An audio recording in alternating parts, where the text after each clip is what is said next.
All right, this is video number 2, and I'm going to go into some of the performance characteristics of HyperFlex and why that might matter to your customer and some of the things you can talk about when you're talking to your customers.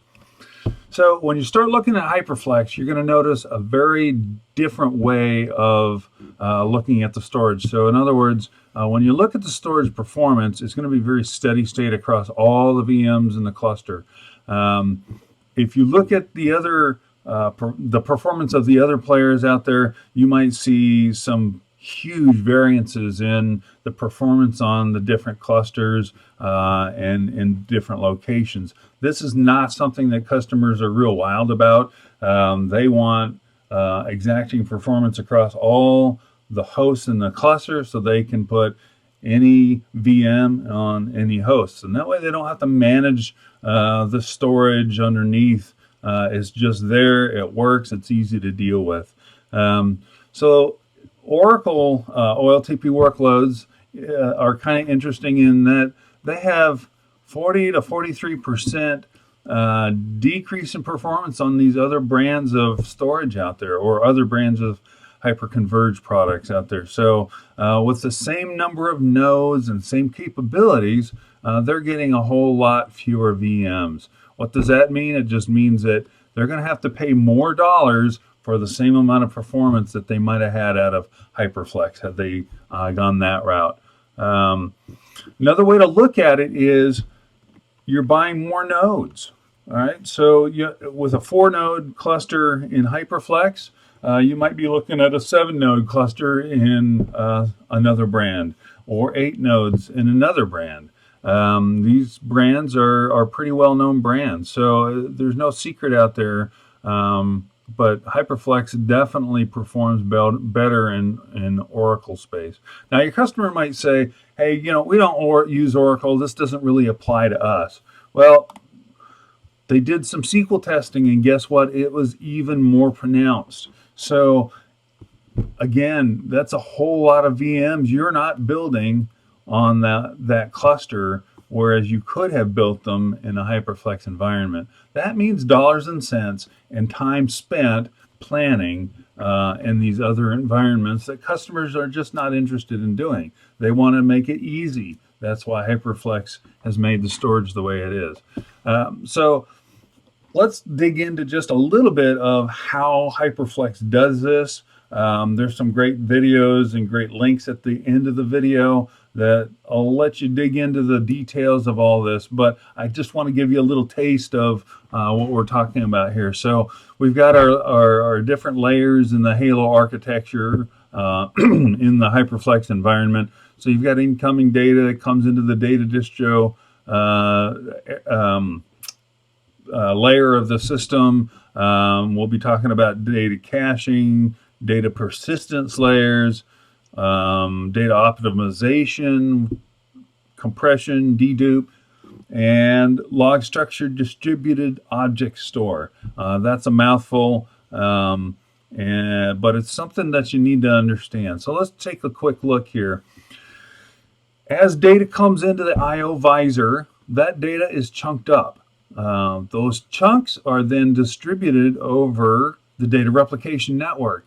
That's very important in a HyperFlex system. This lets you use all the flash cache that's in each one of these nodes, and it gives you very high performance because you're using all the cache in all the nodes.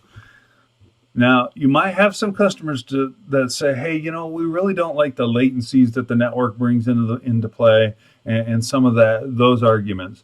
If you take a look at the networks that we use on HyperFlex systems, there's no guesswork involved. We're right at around 2 microseconds of latency on those network links. So in the grand scheme of things, that's hardly anything compared to multiple milliseconds maybe that you might experience in some of the other platforms out there. So to gain all the performance benefits of HyperFlex, we're losing just a little bit to the network. All right, so how does this play out? So as these data blocks are distributed across the whole environment, the blocks are filtered into a write log. That write log sits on an SSD. As that write log fills up, that then deduplicates and compresses that those writes. Then as it flips over to the other log, those deduped and compressed logs are blown down to disk in that state. So it's very, very rapid. Now, when they do that, that process is also distributed over the network. So not only are we using the disk in one system, but we're using disk performance across all the systems in the cluster, right? So you've got not only the ability to lose all the cache in the environment at one time, but all the disk performance in the environment at one time. So this makes us very, very high performance and very consistent performance because we're spreading those writes across the entire environment rather than having any kind of locality whatsoever in the system. There is no concept of data locality in the HyperFlex system. This is really important to understand. It's how we work. So on the read side of things, the read side in each machine has a read cache in the RAM as well as an SSD based read cache. Those reads are drawn from disk again across the network, and they're pulling it from all the disks in the system, and so it's very, very high performance again in the read situation. So you've got great performance both in reads and writes. You don't have the overhead of RAID. We don't use RAID in the system specifically because it would decrease the performance of the system and any flavor that you might use. So we do use replication factor. Typically, we're going to replicate 3 times in a system, so an RF3 strategy, but you can use an RF2 strategy if that's going to work for you in your environment. All right, so again, this is just a little bit more. You've got a memory cache and a layer 2 SSD cache for your read caching. Okay, so moving along here, let's just take another look at how this data chunking works. So let's just take this chunk number 1 here. That chunk is located here, here, and here. And this works for cache as well as cold data down on the disks that are meant for regular storage. So okay, so you've got 3 replications of that chunk number 1. The next one might be located here, here, and here. And by the way, this can be modified by the system if a node seems like it's out of balance or what have you. The whole idea is spreading the load across the entire system so that you're not you're not burning up any particular node with this load. Okay, so let's take another pen color. Let's just pick purple here. This third chunk might be located here, here, and here. So again, you can see it's kind of a round robin approach to how they're storing data in the system.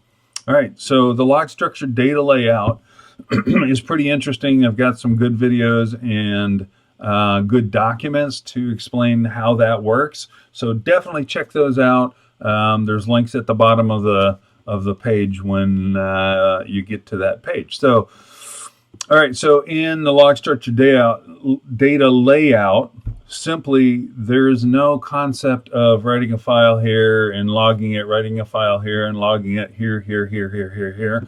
None of that happens. It's all coalesced in the cache and then striped down to the disk in very efficient serialized stripes. So you've got object 1, object 2, object 3, all in the same stripe, right? And then at the end of this big stripe, you've got a segment summary.